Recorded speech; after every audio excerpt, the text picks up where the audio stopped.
It was a crisp October evening in 2024 when I, David Harper, stood frozen in the doorway of my own home in Willow Creek, a quiet riverside town in Oregon.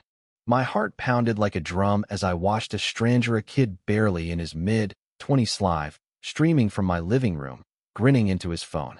"Yo, welcome to my new riverfront pad. This place is all mine now," he declared, panning the camera across my furniture, now buried under pizza boxes and beer cans. A group of college-aged kids sprawled across a gaudy new couch, LED lights pulsing like some cheap nightclub. The smell of stale beer hit me like a slap. This was my house, the one Emily and I had bought 15 years ago, painting the front door sage green while laughing about our future. Now, it was a stranger's party hub. I was shaking, caught in a nightmare I couldn't wake from. The kid, Ethan Carter, noticed me and waved casually. "Oh, hey, you must be the old owner," he said, like we were buddies. Old owner? I'd lived here for over a decade. My blood boiled as he kept streaming, unfazed. Turns out, while I was in Seattle caring for my dying brother through months of hospital visits, the local HOA had declared my home abandoned. And somehow, this was all legal. I learned fast that Ethan wasn't just some random squatter. He and his mother, Victoria Carter, had orchestrated this. Victoria, the HOA president, was a master manipulator who'd turned my absence into a business opportunity. Ethan, her social media-obsessed son, had documented every step of their scheme in a binder so polished it could have come from a corporate law firm. "We tracked everything," he bragged, flipping through pages of utility records, certified mail attempts, and videos of him creeping around my property, peering into my windows, even rifling through my mailbox. Legal abandonment, man. It's just business. His smug grin and designer jacket made my fists clench, but what gutted me was seeing him on my back porch, gesturing at the riverview Emily and I had saved for years to afford. "This place was empty for months," he told his followers. "Mom taught me all about property law. We did this by the book." I called the cops, my hands trembling as I dialed 911, staring at Ethan, who just kept filming like this was reality TV gold. When the officers arrived, they barely glanced at me before reviewing Ethan's paperwork. The older one, with tired eyes and a graying mustache, sighed. "This looks legit on paper, sir. Certified letters, notarized filings, it's a civil matter. You'll need a lawyer." Standing in my own living room, watching the police treat my home like it belonged to this kid, I felt more helpless than I had since Emily's cancer diagnosis. Ethan even had the nerve to hand me his number. "Hit me up if you want to visit," he said, like he was doing me a favor. I sat in my beat-up sedan in the driveway for an hour, staring at the house Emily and I had dreamed of growing old in, wondering how it had come to this. My friend Michael Torres, a real estate lawyer, took my case pro bono, knowing my savings were gone after Emily's medical bills. We filed for an emergency injunction, but the hearing was a disaster. Victoria showed up with her lawyer, a slick guy named Mr. Grayson, who presented a timeline that made their theft look like a textbook transaction. They'd sent letters to an old address I hadn't used in years, taken photos of my neglected lawn, and gotten neighbors to sign off that the house looked empty. The judge, a no-nonsense woman named Coleman, ruled against me. The defendants followed HOA bylaws. No injunction, but we'll schedule a full hearing in 45 days. 45 days of Ethan turning my home into a social media circus. I was living in a $79 a night motel, eating instant noodles, and working night shifts as a security guard to cover legal fees. Every day felt like a punch to the gut. But Victoria's arrogance was her first mistake.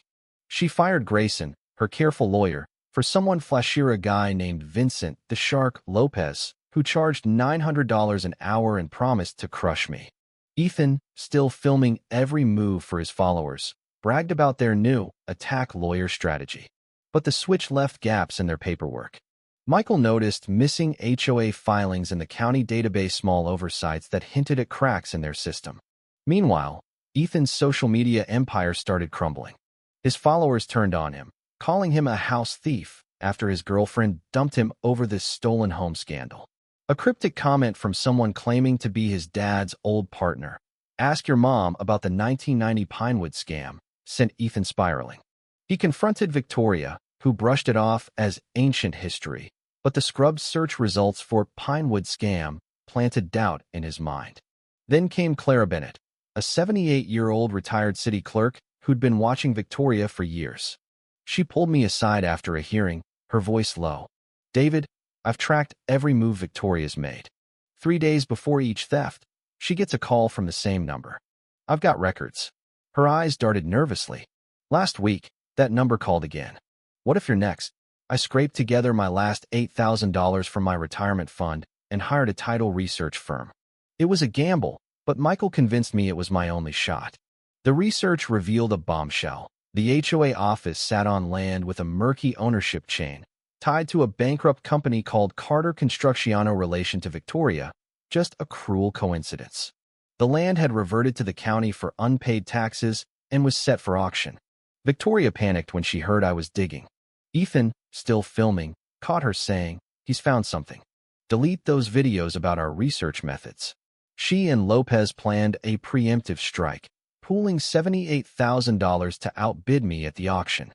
But their war chest was aimed at the wrong target.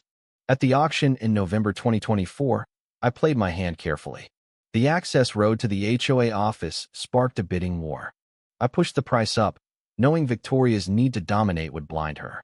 She bid $31,000 for a strip of asphalt worth pennies, crowing about her strategic victory while Ethan filmed. Then came the real prize, the HOA office land, with a minimum bid of $1,000. Most bidders had left, thinking the show was over. I snagged it for $4,200, unnoticed by Victoria, who was too busy celebrating. That night, Clara texted me, "Don't go home. Meet me at the diner on Route 12. Bring Michael. I found Ethan's deleted videos. The FBI needs to see this." My stomach dropped. At the diner, Clara revealed she'd been working with the FBI since 2022, documenting Victoria's crimes. Ethan's videos exposed a final solution protocol, a plan to bankrupt the entire community through fake emergencies, forcing foreclosures for Victoria to swoop in. The FBI raided Victoria's home that night, uncovering a scheme targeting 47 families across 3 states, all vulnerable like me. Military families, elderly couples, grieving widows. Ethan, shaken by the truth, turned on his mother. His videos 2 years of their crimes, from surveillance to fake fees, became a prosecutor's dream. Victoria had embezzled $125,000, including $47,000 in consulting fees, to Ethan's social media company and $28,000 in luxury expenses disguised as community outreach. His viral confession video, "How My Mom Made Me a Criminal," hit 12 million views, detailing their methods and exposing their interstate fraud. Federal charges piled up: wire fraud, elder abuse, racketeering.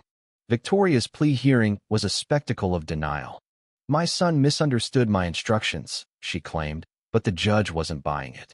She got 38 months in prison, $180,000 in restitution, and a lifetime ban from property management. Ethan, cooperating fully, got 6 months of home detention and probation. I got my house back, plus $52,000 in damages.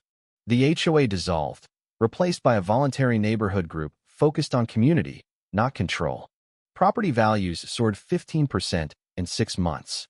Clara was honored with a new community center named after her. Ethan, now a changed man, volunteered daily at Emily's Memorial Garden, refusing payment. His new girlfriend, who met him after his fall, saw the real him, a kid manipulated by his mother but choosing redemption. Victoria, from prison, tried to run an inmate HOA, earning eye rolls even from her cellmate, another victim of similar schemes. Connor's talks at law schools about family manipulation drew crowds. "Your parents can be wrong," he'd say, voice cracking. The garden became our healing ground, a place where enemies became allies through shared loss. It wasn't the ending I'd imagined when I walked into my stolen home, but it was the one we needed. What do you think? Can someone like Ethan truly redeem themselves? Or is he just playing the victim for sympathy? Should I have forgiven him so easily, knowing he helped destroy my life? And what about Victoria's mysterious Plan B phone calls? Who was really pulling the strings? Drop your thoughts below. Hit that like button if this story shook you, and subscribe for more wild tales of justice and betrayal. What would you have done in my shoes?